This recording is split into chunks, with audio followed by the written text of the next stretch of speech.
السلام علیکم ورحمۃ اللہ وبرکاتہ۔ دوستو، آج میں آپ کو حضرت علی اور فاطمہ کا ایک ایسی درد بھری داستان بتا رہی ہوں جس سے ہم سب کو ایک سبق حاصل ہوگا، ساتھ ہی ایمان کی روشنی سے دل جگمگا اٹھے گا۔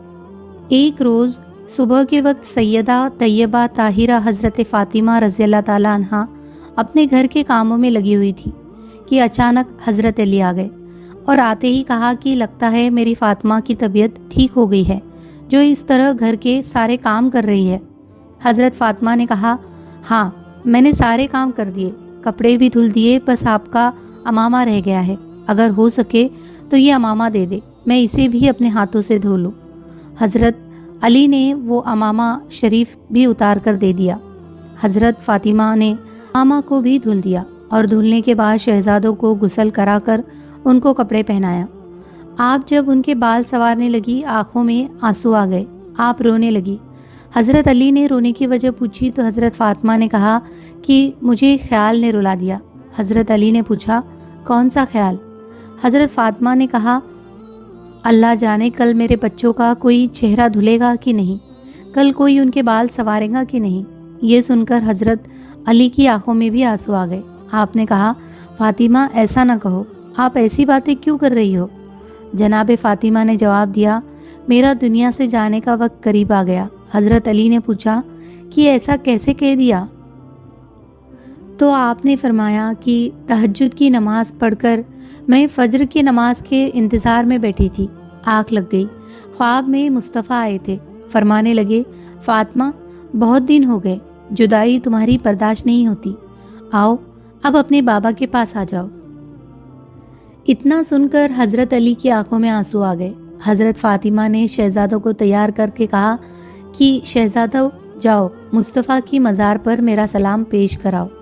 اس کے بعد جناب فاطمہ نے علی کا ہاتھ پکڑا اور کہنے لگی، مجھے آپ سے کچھ خاص بات کرنی ہے، میرے پاس وقت بہت کم ہے، کیا آپ محض کچھ وقت دیں گے؟ حضرت علی نے پوچھا، کیا کہنا چاہتی ہو؟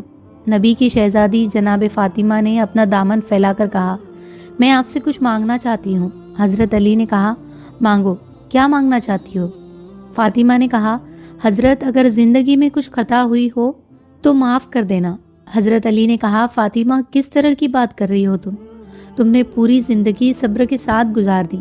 حضرت فاطمہ نے کہا، ہو سکتا ہے آپ نے مجھے کچھ حکم دیا ہو اور مجھ سے تاخیر ہو گئی ہو تو مجھے معاف کر دیا جائے۔ حضرت علی نے فرمایا، اے فاطمہ، مجھے یاد ہے کہ تم نے اپنی زندگی میرے ساتھ اس صبر کے ساتھ گزاری کہ کبھی ایک لقمے کا سوال نہیں کیا، تم نے پیبند لگے کپڑے پہنے لیکن لباس کا کبھی سوال نہیں کیا۔ اے فاطمہ، مجھے ساری زندگی تم سے کوئی شکایت نہیں ہوئی ہے، لیکن اے فاطمہ، میں بھی کچھ کہنا چاہتا ہوں کہ کل قیامت کے دن مصطفیٰ کے ساتھ کھڑی ہو تو کہیں میری شکایت مت کر دینا، یہ مت کہنا مصطفیٰ کس کے ساتھ چھوڑ کر آئے تھے، اس کے ساتھ جس نے فاطمہ کو کبھی بھر پیٹ کھانا نہ کھلایا، اس کے ساتھ جو فاطمہ کو کبھی نئے لباس نہ دے سکا۔ یہ سن کر حضرت فاطمہ کی چیخ نکلتی ہے۔ آپ فرماتی ہے، علی ایسی بات نہ کرے۔ پھر حضرت فاطمہ نے کہا، علی میں ایک اور بات کہنا چاہتی ہوں، میرے انتقال کے بعد تم جس سے چاہو نکاح کر لینا، میں تمہیں آزاد کرتی ہوں، لیکن یاد رکھنا مہینے میں کم سے کم 2 دن میرے بچوں کو دے دیا کرنا تاکہ انہیں ماں کی جدائی رلا نہ سکے۔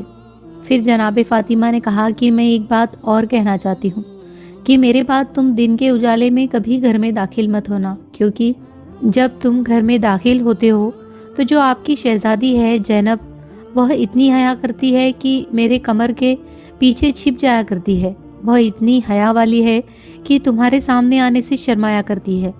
آپ نے آگے کہا کہ علی میرے بعد تم دن کے اجالے میں گھر میں آؤ گے تو پھر میری بیٹی کس کے پیچھے چھپے گی، وہ تو حیا سے پانی پانی ہو جائے گی۔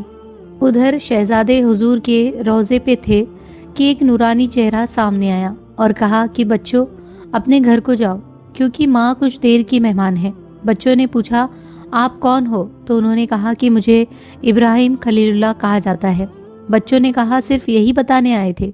اس نورانی چہرے نے کہا، صرف میں نہیں بلکہ سارے انبیاء، خود مصطفیٰ تمہاری والدہ کی روح کے استقبال کے لیے مدینہ آئے ہوئے ہیں۔